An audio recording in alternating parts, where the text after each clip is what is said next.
இலக்கை நோக்கி டுவர்ட் த கோல். இந்த நிகழ்ச்சிக்கு உங்களை அன்புடன் வரவேற்கிறோம். Praise the Lord. ஆண்டவராகிய இயேசுவின் இனிய நாமத்தில் உங்கள் எல்லாருக்கும் இந்த புதிய நாளிலே அன்பின் வாழ்த்துக்கள். 1 சாமுவேல் 17ஆம் அதிகாரம் 29ஆம் வசனம். நான் வந்ததற்கு முகாந்தரம் இல்லையா? தாவீது சொன்ன வார்த்தை. அவங்க அப்பா 40 நாள் யுத்த காலத்தில் என்ன நடக்குதுன்னு ஒன்றும் தகவல் தெரியல. ஒரு சகோதரர்கள் எல்லாரும் அங்கே இருக்கிறாங்க.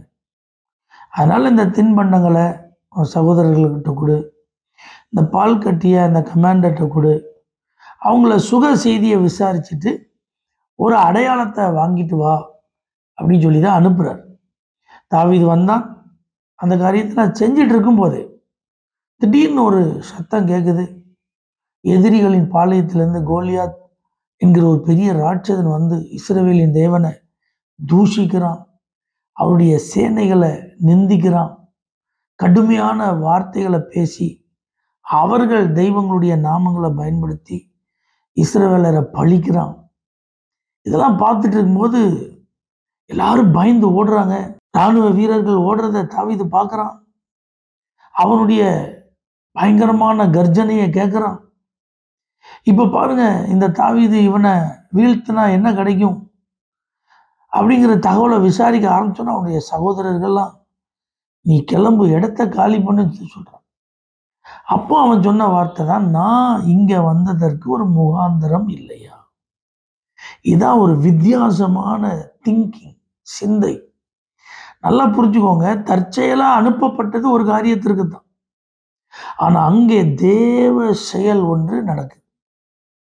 இந்த தாவீது இந்த இடத்துல கொண்டு வந்து நிறுத்தப்படுவதற்கு தேவனே ஒரு வாய்ப்பை, ஒரு வழியை ஏற்படுத்தி கொடுத்ததாக தாவீது இங்க பார்க்குறான். அப்ப பாருங்க, நீங்களும் நானும் ஏதோ ஒரு ரெகுலர் ரொட்டீனுக்காக ஒரு இடத்துக்கு போல, ஒரு ஆளை சந்திக்கல, ஒரு காரியத்தை செய்யலை.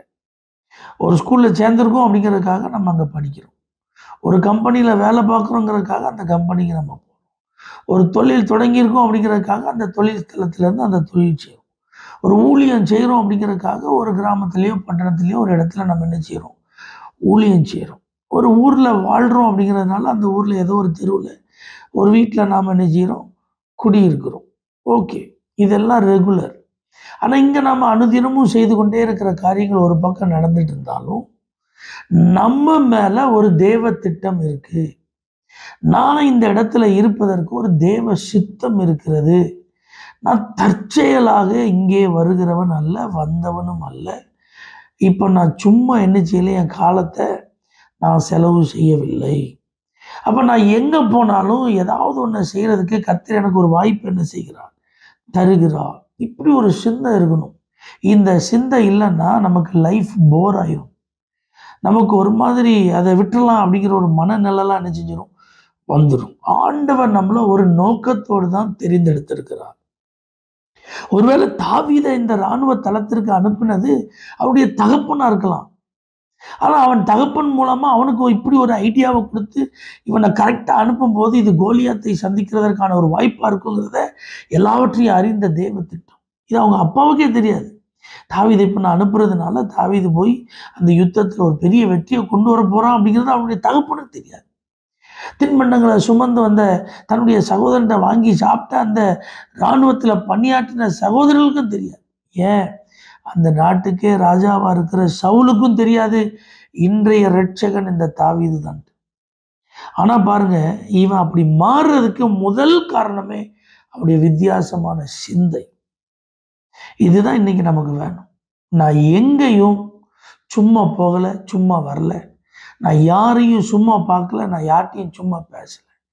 என் நேரமாக இருந்தாலும் சரி, என் பலமாக இருந்தாலும் சரி, என் பணமாக இருந்தாலும் சரி, என் திறமையாக இருந்தாலும் சரி, எங்கும் வீணாக முதலீடு செய்யப்படவில்லை. அது தேவ ராஜ்யத்தை கட்ட, தேவ சித்தத்தை நிறைவேற்ற, என் மூலமாய் அவர் செய்ய விரும்பும் அவருடைய நோக்கம் நிறைவேற. ஸோ இதை நீங்கள் புரிஞ்சிட்டிங்கன்னா படிக்க போகிற இடத்துல நான் படிக்க போக மாட்டேன்னு சொல்ல மாட்டீங்க. வேலைக்கு போகிற கம்பெனிக்கு நான் வேலைக்கு போக மாட்டேன்னு சொல்ல மாட்டீங்க. செய்கிற தொழில் என்ன நான் செய்ய மாட்டேன்னு சொல்ல மாட்டீங்க. இன்னும் இந்த ஊரில் நான் இருக்கிற விரும்பலை, நான் வேறு ஊருக்கு போகிறேன்னு சொல்ல மாட்டீங்க. எந்த காரியமாக இருந்தாலும் எதிர்மறையாக நாம் நினைக்க வேண்டிய அவசியமே வராது. ஏன்னா நம்ம எல்லாருக்குள்ளும் இப்படிப்பட்ட ஒரு சிந்தை இருக்கட்டும், ஒரு டிஃப்ரெண்ட் தாட் இருக்கட்டும்.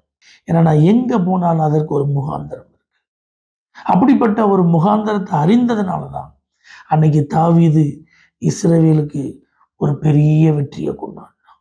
ஆகவே உங்களையும் ஒரு சரித்திர புருஷனாக, ஒரு வெற்றியாளனாக கர்த்தர் மாற்றணும்னா முதலாவது மாற்றம், முதலாவது உங்க சிந்தையில தான்.